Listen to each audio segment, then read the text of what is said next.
ಸ್ನೇಹಿತರೆ, ಚರಿತ್ರೆ ಮತ್ತೊಂದು ವಿಡಿಯೋಗೆ ನಿಮಗೆಲ್ಲ ಪ್ರೀತಿಯ ಸ್ವಾಗತ. ಮೇಘಾಲಯದಲ್ಲಿ ಜೋಡಿ ನಾಪತ್ತೆ ಪ್ರಕರಣ ನಿಮಗೆಲ್ಲ ನೆನಪಿರಬಹುದು. ಹನಿಮೂನ್ಗೆ ಅಂತ ಹೋದ ಜೋಡಿ ಮೇಘಾಲಯದಲ್ಲಿ ನಾಪತ್ತೆಯಾಗಿತ್ತು. ಈ ಬಗ್ಗೆ ಹಲವು ಸುದ್ದಿಗಳು ಹರಡಿದ್ದವು. ಯಾವುದೋ ಒಂದು ಗುಂಪು ದಂಪತಿಗಳನ್ನ ಕಿಡ್ನಾಪ್ ಮಾಡಿದೆ, ದರೋಡೆ ಮಾಡಿದೆ ಅನ್ನುವ ಮಾತುಗಳು ಕೇಳಿಬಂದಿದ್ದವು. ನಾಪತ್ತೆಯಾದ ಬಳಿಕ ಮತ್ತೊಂದು ಸುದ್ದಿ ಬರುತ್ತೆ. ಮೇಘಾಲಯದಲ್ಲಿ ಒಂದು ಹಳ್ಳಿಯಲ್ಲಿ ಗಂಡನ ಶವ ಪತ್ತೆಯಾಗಿತ್ತು. ಆದರೆ ಹೆಂಡತಿ ಎಲ್ಲಿದ್ದಾಳೆ, ಆಕೆಯನ್ನ ಕೂಡ ದುಷ್ಕರ್ಮಿಗಳು ಕೊಂದು ಬಿಟ್ರ ಅನ್ನುವ ಅನುಮಾನ ಕಾಡಿತ್ತು. ಹೆಂಡತಿಗಾಗಿ ಶೋಧ ಶುರುವಾಗಿತ್ತು. ಇದೀಗ ಈ ಪ್ರಕರಣಕ್ಕೆ ಯಾರೂ ಕೂಡ ಊಹೆ ಮಾಡದ ತಿರುವೊಂದು ಸಿಕ್ಕಿದೆ. ಹನಿಮೂನ್ಗೆ ಅಂತ ಕರೆದುಕೊಂಡು ಹೋಗಿ ಗಂಡನ ಪ್ರಾಣವನ್ನೇ ತೆಗೆದಿದ್ದಾಳೆ ಪಾಪಿ ಹೆಂಡತಿ. ತನ್ನ ಅಕ್ರಮ ಸಂಬಂಧದ ತೀಟೆಗೆ ಹನಿಮೂನ್ನಲ್ಲಿ ಗಂಡನನ್ನೇ ಹತ್ಯೆ ಮಾಡಿದ್ದಾಳೆ ಪಾಪಿ ಮಡದಿ. ಈಗ ಹೆಂಡತಿ ಮಾಡಿದ ಕೃತ್ಯದ ಪಿನ್ ಟು ಪಿನ್ ಇನ್ಫಾರ್ಮೇಶನ್ ಬಯಲಾಗಿದೆ. ನೀವೆಲ್ಲ ಬಾನಲ್ಲೇ ಮಧುಚಂದ್ರಕ್ಕೆ ಸಿನಿಮಾ ನೋಡಿರಬಹುದು.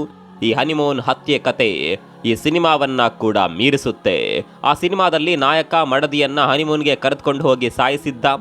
ಈ ಕಥೆಯಲ್ಲಿರೋ ಸ್ವಲ್ಪ ಟ್ವಿಸ್ಟ್ ಏನಪ್ಪಾ ಅಂದ್ರೆ, ಇಲ್ಲಿ ಹೆಂಡತಿಯೇ ಗಂಡನನ್ನ ಹನಿಮೂನ್ಗೆ ಕರೆದುಕೊಂಡು ಹೋಗಿ ಸಾಯಿಸಿದ್ದಾಳೆ. ಮದುವೆಯಾಗಿ ಒಂದೇ ತಿಂಗಳ ಒಳಗೆ ಗಂಡ ಶಿವನ ಪಾದ ಸೇರಿದ್ರೆ ಹೆಂಡತಿ ಪೊಲೀಸರ ಅತಿಥಿಯಾಗಿದ್ದಾಳೆ. ಎಲ್ಲದಕ್ಕಿಂತ ಇಂಟ್ರೆಸ್ಟಿಂಗ್ ಸಂಗತಿ ಅಂದ್ರೆ, ಈ ಐನಾತಿ ಹೆಂಡತಿ ಹನಿಮೂನ್ಗೆ ಹೋಗುವಾಗ 2 ಟಿಕೆಟ್ ಮಾಡಿದ್ರೆ ರಿಟರ್ನ್ ಮಾತ್ರ ಒಂದೇ ಒಂದು ಟಿಕೆಟ್ ಮಾಡಿದ್ಲು. ಇಲ್ಲೇ ಆಕೆ ಸಿಕ್ಕಿಬಿದ್ದಿದ್ದು. ಅಷ್ಟಕ್ಕೂ ಏನಿದು ಮೇಘಾಲಯ ಮರ್ಡರ್ ಸ್ಟೋರಿ? ಹೆಂಡತಿಯೇ ಗಂಡನನ್ನ ಮುಗಿಸಿದ್ ಹೇಗೆ, ಈ ಹತ್ಯೆಗಾಗಿ ಏನೆಲ್ಲ ಪ್ಲಾನ್ ಮಾಡಿದ್ಲು, ಎಲ್ಲವನ್ನ ಡೀಟೇಲ್ ಆಗಿ ತೋರಿಸ್ತೀವಿ ನೋಡಿ.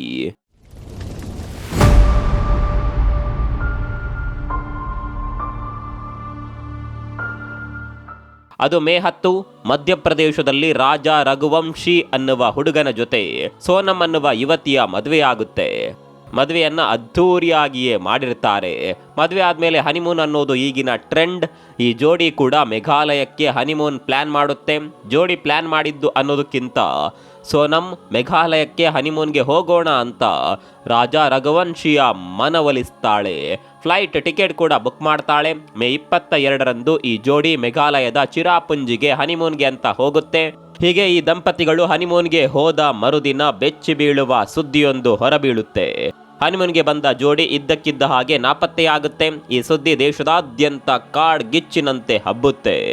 ಇಂಥದ್ದೊಂದು ಸುದ್ದಿ ಕೇಳಿದ ಕೂಡಲೇ ಒಂದೊಂದು ಕತೆಗಳು ಹುಟ್ಕೊಳ್ತಾವೆ. ತುಂಬಾ ಜನ ಮೇಘಾಲಯದಲ್ಲಿ ದುಷ್ಕರ್ಮಿಗಳು ಹನಿಮೂನ್ಗೆ ಬಂದ ಜೋಡಿಗಳನ್ನ ಟಾರ್ಗೆಟ್ ಮಾಡ್ತಾರೆ, ಅವರನ್ನ ಕಿಡ್ನಾಪ್ ಮಾಡಿ ದರೋಡೆ ಮಾಡ್ತಾರೆ, ಅಥವಾ ಕೊಲೆಯನ್ನ ಕೂಡ ಮಾಡಿರಬಹುದು ಅಂತ ಹೇಳೋದಕ್ಕೆ ಶುರು ಮಾಡ್ತಾರೆ.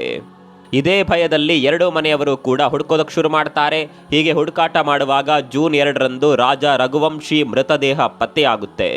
ಅಲ್ಲಿಗೆ ಹೆಂಡತಿಯನ್ನ ಕೂಡ ದುಷ್ಕರ್ಮಿಗಳು ಕೊಲೆ ಮಾಡಿರಬಹುದು ಅಂತ ಎಲ್ಲರೂ ಅಂದುಕೊಂಡಿದ್ರು. ಹೀಗಾಗಿ ಸೋನಮ್ನ ಮೃತದೇಹಕ್ಕಾಗಿ ಹುಡುಕಾಟ ಶುರುವಾಗುತ್ತೆ. ಆದರೆ ಈ ಸ್ಟೋರಿಯಲ್ಲಿ ಜೂನ್ 9ರಂದು ಯಾರೂ ಕೂಡ ಊಹೆ ಮಾಡೋದಕ್ಕೆ ಸಾಧ್ಯವಾಗದ ಟ್ವಿಸ್ಟ್ ಸಿಗುತ್ತೆ. ಉತ್ತರ ಪ್ರದೇಶದಲ್ಲಿ ಸೋನಮ್ ಇದ್ದಕ್ಕಿದ್ದ ಹಾಗೆ ಪ್ರತ್ಯಕ್ಷವಾಗ್ತಾಳೆ. ಹೀಗೆ ಉತ್ತರ ಪ್ರದೇಶದಲ್ಲಿ ಸಿಕ್ಕ ದಿನವೇ ಮಧ್ಯಪ್ರದೇಶದ ಪೊಲೀಸರು 4 ಜನರನ್ನ ಅರೆಸ್ಟ್ ಮಾಡ್ತಾರೆ. ಆ 4 ಜನ ಬೇರ್ಯಾರೂ ಅಲ್ಲ, ಗಂಡ ರಾಜ ರಘುವಂಶಿಯನ್ನ ಹತ್ಯೆ ಮಾಡೋದಕ್ಕೆ ಬಂದಿದ್ದ ಬಾಡಿಗೆ ಹಂತಕರು. ಇವರಿಗೆ ಸುಪಾರಿ ನೀಡಿದ್ದು ಬೇರ್ಯಾರೂ ಅಲ್ಲ, ಇದೇ ಸೋನಮ್. ಹೌದು, ತನ್ನ ಗಂಡನಿಗೆ ಹನಿಮೂನ್ನಲ್ಲೇ ಮುಹೂರ್ತ ಇಟ್ಟು ಬಿಟ್ಟಿದ್ಲು ಸೋನಮ್. ಅರೆ, ಮದುವೆಯಾಗಿ ಖುಷಿಯಲ್ಲೇ ಹನಿಮೂನ್ಗೆ ಹೋದವಳು ಗಂಡನನ್ನೇ ಮುಗಿಸೋದಕ್ಕೆ ಕಾರಣ ಏನು ಅಂತ ಕೇಳಿದ್ರೆ ಉತ್ತರ ಮತ್ತದೇ ಈಗಿನ ಟ್ರೆಂಡ್, ಅಕ್ರಮ ಸಂಬಂಧ. ಹೌದು, ಸೋನಮ್ಗೆ ರಾಜ್ ಅನ್ನುವ ಯುವಕನ ಜೊತೆ ಅಕ್ರಮ ಸಂಬಂಧ ಇತ್ತು. ಇದೇ ರಾಜ್ ಜೊತೆ ಸೇರ್ಕೊಂಡು ಸಪ್ತಪದಿ ತುಳಿದ ಗಂಡನ ಕಥೆಯನ್ನೇ ಸೋನಮ್ ಮುಗಿಸಿಬಿಟ್ಟಿದ್ದಾಳೆ. ಹಾಗಂತ ಮೇಘಾಲಯಕ್ಕೆ ಹೋಗಿ ಸೋನಮ್ ಬಾಯ್ ಫ್ರೆಂಡ್ ರಾಜ್ ರಘುವಂಶಿಯನ್ನ ಕೊಲೆ ಮಾಡಿರಲಿಲ್ಲ. ಬದಲಾಗಿ ಬಾಡಿಗೆ ಹಂತಕರನ್ನ ನೇಮಿಸಿಕೊಂಡು ಸೋನಮ್ ಗಂಡನನ್ನ ಪರಲೋಕಕ್ಕೆ ಕಳಿಸಿದ್ದಾನೆ. ಹೇಗೆಲ್ಲ ಪ್ಲಾನ್ ಮಾಡಬೇಕು ಅನ್ನೋದನ್ನ ಮೊದಲೇ ಸೋನಮ್ ಹಾಗೂ ರಾಜ್ ಬ್ಲೂ ಪ್ರಿಂಟ್ ರೆಡಿ ಮಾಡಿಕೊಂಡಿದ್ರು. ಈ ಬ್ಲೂ ಪ್ರಿಂಟ್ನ ಮೊದಲ ಅಧ್ಯಾಯವೇ ಟಿಕೆಟ್. ಹನಿಮೂನ್ಗೆ ಟಿಕೆಟ್ ಬುಕ್ ಮಾಡಿದ್ದು ಸೋನಮ್. ಇದೇ ಟಿಕೆಟ್ ಬುಕ್ಕಿಂಗ್ನಲ್ಲಿ ಸೋನಮ್ ಹತ್ಯೆಯ ಸುಳಿವನ್ನ ಬಿಟ್ಕೊಟ್ಟಿದ್ಲು. ಒಂದೇ ರಿಟರ್ನ್ ಟಿಕೆಟ್ ಬುಕ್ ಮಾಡಿದ್ದ ಸೋನಮ್ ಗಂಡನನ್ನ ಮುಗಿಸಿಯೇ ವಾಪಸ್ ಬರೋದು ಅಂತ ಮೊದಲೇ ಡಿಸೈಡ್ ಮಾಡಿದ್ಲು. ಅಂದ ಹಾಗೆ ಸೋನಮ್ ಹಾಗೂ ರಘುವಂಶಿ ಹನಿಮೂನ್ಗೆ ಹೋಗಿದ್ದು ಮೇಘಾಲಯದ ಶಿಲಾಂಗ್ಗೆ.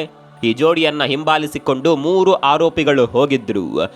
ಮತ್ತೊಂದು ಕಡೆ ಸೋನಮ್ ಬಾಯ್ ಫ್ರೆಂಡ್ ರಾಜ್ ಸೋನಮ್ಗೆ ಕರೆ ಮಾಡಿ ಕ್ಷಣದ ಅಪ್ಡೇಟ್ ತೆಗೆದುಕೊಳ್ತಾ ಇದ್ದ.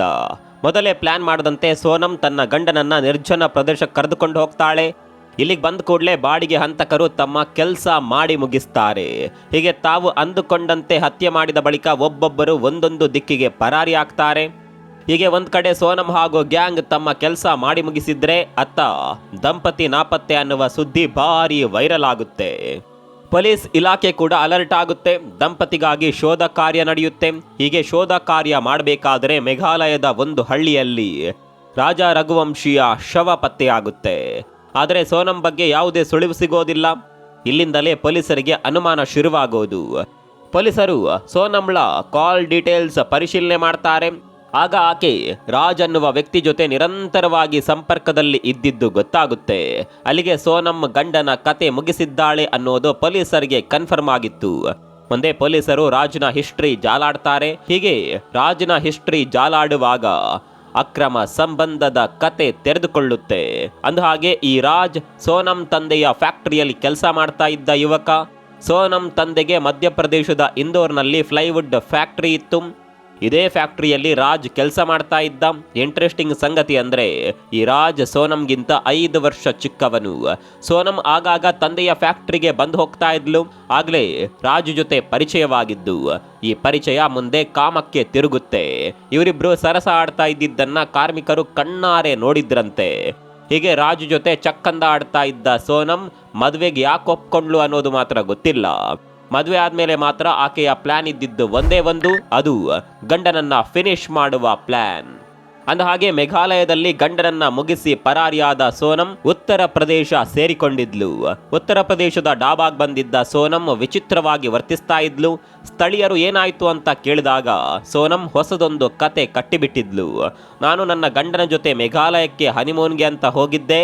ಅಲ್ಲಿ ಕೆಲ ಅಪರಿಚಿತರು ನನ್ನ ಗಂಡನನ್ನ ಕೊಲೆ ಮಾಡಿ ನನ್ನನ್ನ ಕಿಡ್ನಾಪ್ ಮಾಡಿ ಇಲ್ಲಿ ತಂದು ಬಿಟ್ಟಿದ್ದಾರೆ. ಕಿಡ್ನಾಪ್ ಮಾಡಿದ ಮೇಲೆ ನನ್ನ ಚಿನ್ನಾಭರಣ ದೋಚಿದ್ರು. ಪ್ರಜ್ಞೆ ಬರುತ್ತಿದ್ದಂತೆ ಘಾಗೀಪುರದ ಡಾಬಾ ಬಳಿ ಕತ್ತಲೆ ಕೋಣೆಯಲ್ಲಿ ಬಿಟ್ಟು ಹೋದ್ರು ಅಂತೆಲ್ಲ ಕತೆ ಕಟ್ಟಿದ್ದಳು. ಆದರೆ ಸೋನಂನ ಕತೆಯನ್ನ ನಂಬೋದಕ್ಕೆ ಪೊಲೀಸರು ರೆಡಿ ಇರಲಿಲ್ಲ. ಕಾರಣ ಮಧ್ಯಪ್ರದೇಶ ಪೊಲೀಸರು ಮೊದಲೇ 3 ಮಂದಿ ಆರೋಪಿಗಳನ್ನ ಅರೆಸ್ಟ್ ಮಾಡಿದ್ರು.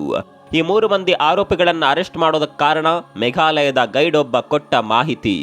ಮೇಘಾಲಯದ ಗೈಡ್ ಒಬ್ಬ ದಂಪತಿಯ ಬಗ್ಗೆ ಸುಳಿವು ನೀಡಿದ್ದ. ದಂಪತಿ ಜೊತೆ ಇತರೆ 3 ಯುವಕರು ಇದ್ದಿದ್ದನ್ನ ನಾನು ನೋಡಿದ್ದೆ.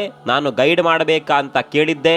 ಆದರೆ ಗೈಡ್ ಸೇವೆಯನ್ನ ನಿರಾಕರಣೆ ಮಾಡಿ ಇನ್ನೊಬ್ಬ ಗೈಡ್ ಅನ್ನ ನೇಮಕ ಮಾಡಿಕೊಂಡಿದ್ರು. ಮುಂದೆ ಹೋಮ್ ಸ್ಟೇಯಲ್ಲಿ ಸ್ಟೇ ಆಗಿ ಮರುದಿನ ನೋಡಿದಾಗ್ಲೂ ಅವರ ಜೊತೆ 3 ಯುವಕರು ಇದ್ರು.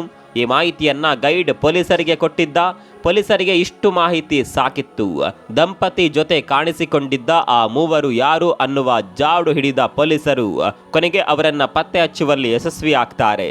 ಮುಂದೆ ಏನಾಯಿತು ಅನ್ನೋದು ನಿಮ್ಗೆಲ್ಲ ಗೊತ್ತಿದೆ. ಎಂಥ ಕಾಲ ಬಂತು ನೋಡಿ.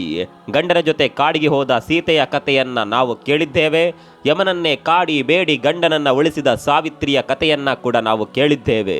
ಗಂಡನಿಗಾಗಿ ಸರ್ವ ತ್ಯಾಗವನ್ನ ಮಾಡಿದ ಊರ್ಮಿಳೆಯ ಕಥೆಯನ್ನ ಕೂಡ ನಾವು ಕೇಳಿದ್ದೇವೆ. ಆದರೆ ಈಗ ಬಾಯ್ ಫ್ರೆಂಡ್ಗಾಗಿ ಗಂಡನನ್ನೇ ಮುಗಿಸುವವರ ಕಥೆಗಳು ಹೆಚ್ಚಾಗಿದೆ.